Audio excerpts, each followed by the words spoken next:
Alright, so yesterday I showed you the 502 Coleman stove. Today I've got this one. Now, some of you know what this is right away. By the way, you see this piece of paper here. This is the Lantern Stove Service. To print that out and fill it out, send it in.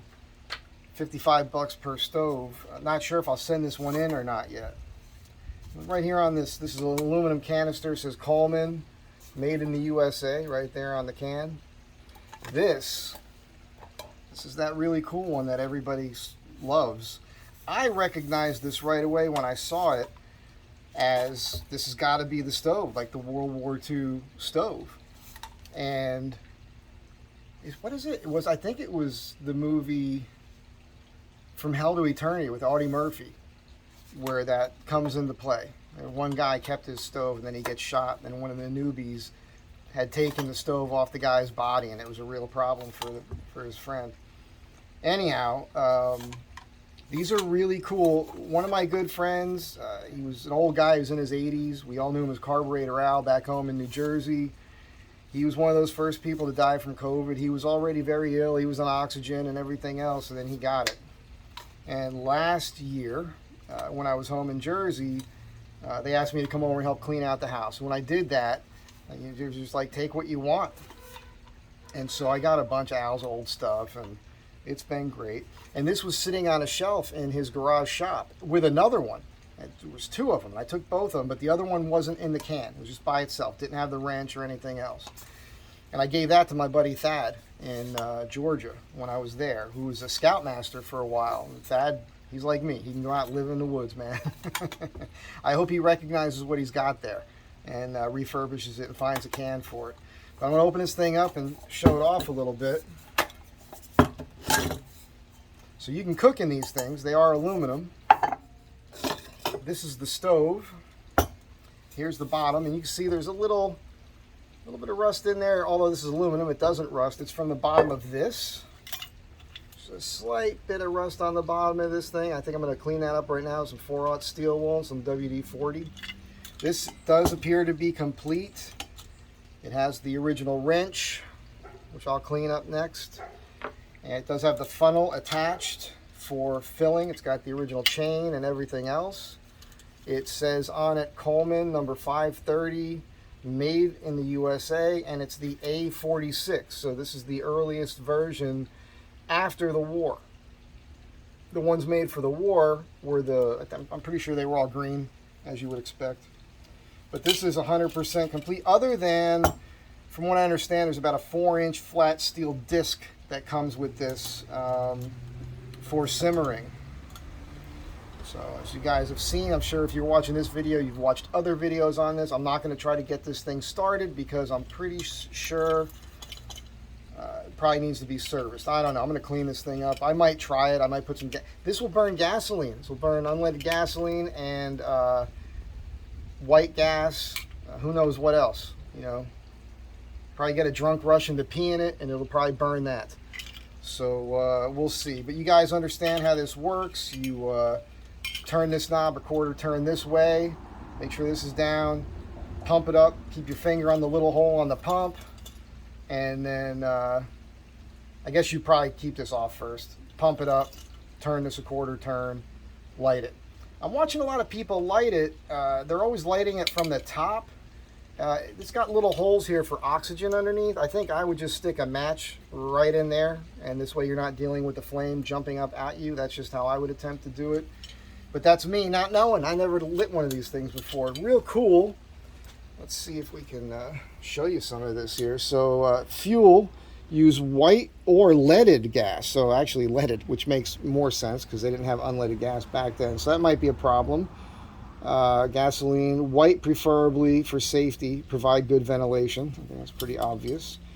Let's see here. So 2 pump, turn pump handle to the left, 2 turns, hold thumb over vent hole, and pump 25 to 30 strokes. Turn handle to right to close, and add air while stove is being generated. I guess I'll have to figure that one out. It says here patent numbers on it. Use vaporizer number with a part number. Got the directions right on here where it's saying open, quarter turn, and left, light. After flame burns blue, 3 to 5 minutes, close as far as possible. Okay, and what else? That's it. So that is all for the information on this thing. Pretty neat, pretty cool. It's one of those things, I'm nervous. I called the phone number for Coleman because I wanted to talk to somebody. Unfortunately, they don't have it set up where you can talk to a human being. The human being I talked to was, I'm pretty sure, is in India. I'm not knocking that. I know that's a pet peeve for some people. I had a hard time communicating with them a little bit. Because with the 502 stove, I was curious about it. I've been looking, I realized it was I was thinking of the wrong stove. There's a Duel Fuel, I think it's a 533, 522, something. And that one will for sure burn gasoline. Now the 502, people say that they burn gas, but it clogs up easier. And when I look at the construction of the two of those, I think it has more to do with just that regulator tube on the top. And I was hoping I could speak with somebody directly from Coleman and ask them if there was a way to mod the 502 in a simple way so that it would burn gasoline easier. As I've gone down the rabbit hole in the last 24 hours on this, some of you know how I am. Once I get into something, it's like deep dive, man. You get all this information. And I know it really well for about a week, and then new information crowds it out, you know. That's how I got through school. Just told myself I don't need to know it forever. I just need to know it for the test, man. So, yeah, I don't know. I mean, those stoves, I've seen them on eBay used, those Duel Fuel, the more modern ones. They look very much like the 502. A little simplified. The grate system is just 2 pieces of steel in an X pattern, and whereas the 502, as you've seen, is more robust. It was made in 1966. They made things a little bit nicer back then. Manufacturing, that's what it boils down to. It's parts. And if they can when they make something less heavy duty, I'm not going to say that the more modern Duel Fuel version can't handle any abuse. Obviously it can. But when you compare those things to the older made units, who knows? You know what I'm going to do? I'm going to spin you around. I got the van right here. I'm real curious to see. I don't think this will fit in my back door box build. But if it does, holy Toledo, huh? That would be really, really cool. Let's give this a shot. I didn't plan this, by the way. You guys know me. Just call me Off the Cuff Mike. I'm going to work on this today. Figure out that drop down. Yeah, I always have to look at this. That coin has been slipping on me, so I think I'm going to have to redo this anyhow, and probably go with a barrel bolt or magnets. I'll just buy the magnets now. I was trying to do this on the cheap with just stuff I had in the shop. You guys know the story. Flip this here down. I don't think this is going to fit. I wish I had remembered that stove. I totally forgot about it. Out of sight, out of mind. I just went up and pulled some crates down that I had stored with stuff I'd pulled out of the van.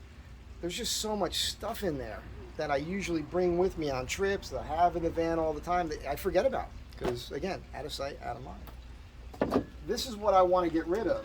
I don't want to use the propane. I don't want to be limited by the propane. I would rather have fuel.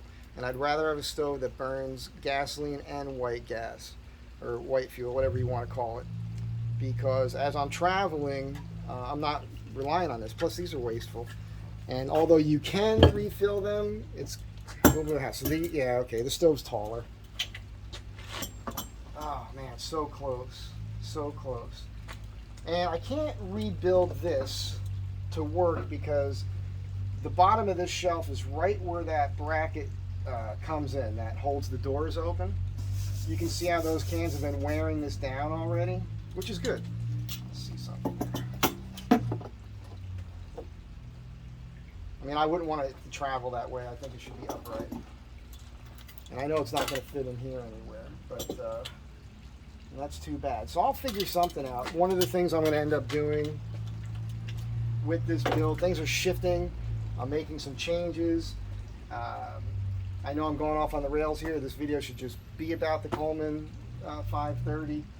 But I just want to let you guys know, I'm thinking about not building the upper cabinets in, not because I'm trying to make life easy, but because as I look at this now, and as I'm changing my mind about things, one of the things I've decided to do, and I'm not to do this on my own, unless I find a cool fiberglass dude, I do need to find a guy. One of my surfing pals has a guy he says can color match a board I have that needs to be repaired. Maybe that's a guy I'll talk to. But I want to remove these two rear glass panels on the back of the van and make two bump outs in fiberglass. And I know exactly how to do it in my head, and I'm certain I could pull it off. And if I do that, or when I do that, I'm going to raise this bed up enough so that the mattress is at that right height. And so I can only gain maybe 2 inches on the passenger side because of the sliding door there. And on this side I can bump it out a little bit more, but I can't go beyond my mirror when it's folded because of my driveway. But I'm gonna definitely gain, if I had 2 extra inches of room, I'd be golden with this thing, sleeping in this direction. I can already fit, if I sleep category, as you guys know, I already fit fine. But if I had those bump outs, it'd be way more comfortable. It'd be more comfortable for 2 people to cram into this little bed here. And that's just what I'm going for. So doing that means I'm going to lose some head height here. And my whole head situation on this side, I just don't think it's smart to build a cabinet running the whole length of the van over here. Because it's just, you can see it comes down, I mean, a solid 3 inches on that end over there. And I want as much space in that little cubby hole as possible to be comfortable, which I think you guys would agree makes sense. So back to this. Sorry to derail you a little. The Coleman stove, pretty certain I'll send them both in. I don't know. I think for safety purposes on this, I would likely not send it with the can or the wrench. I don't know. I guess I could keep it in the can. I'm nervous about parts getting lost. I don't know what people's, maybe I'll do some more research. The one thing I didn't do when I went down the rabbit hole was research anybody sending this one back to Coleman for a servicing. So I'm not sure about that. The 502 is definitely going. Absolutely going. But like I was saying, this one here is designed to burn gas. You guys, if you're watching this right now and you have one of these, and you're burning modern fuel in it, let me know what you think about that. I know that it's got more additives and those things burn more dirty, I believe. I was reading where somebody talked about where they put seafoam in. And you guys know I'm a seafoam and or Berryman's B12 fan. And that does kind of clean up your gas, so to speak. I guess you could do that with the fuel. I'm sure it'll burn. I mean, these things are pretty robust. I'm sure it'll work anyhow. But and again, I'll get the white fuel, and that's what I'll mostly use. I'm thinking about being in other places and other countries where it's going to be harder to get the proper fuel for it. And yeah, that's where I'm at. So there it is, Coleman 530, little Astro van stuff. Have a great day. Be good to one another. It's just so funny. I forgot all about this when I saw that 502 stove. Because I've been watching that other guy's been traveling the world, and I really liked his stove. It just looked so familiar, and I didn't have it in my brain. It was just last night I went ahead on eBay and I started looking at the Duel Fuel stoves, and you can get those. You probably pick one of those up for $40, and it's already going to work. So new, they're a lot more money than that. A lot more money than that. A lot more costly than that. And you can buy a new one, either way. But you know how it is. A lot of people buy stuff, and then they only use it a few times, and it's basically like new. So why buy new when you can save money on something that's pretty much new and works just as well? I do that with firearms, by the way. When I go to the local gun store, if I'm looking at firearms, I buy all my firearms used. A lot of people will purchase a handgun, maybe put a box of ammo through it, maybe, and then it sits in a drawer, and then one day they stumble upon it, they don't want it in the house anymore, or they never used it, they need the money, or they pass on, the relatives find it, and then they bring it to the gun shop to sell. So Yeah, there's nothing wrong with used stuff. You can't find a new Astro van. It's used. Nothing wrong with used stuff. Anyhow, have a great day. Be kind to one another, and I'll catch you next time.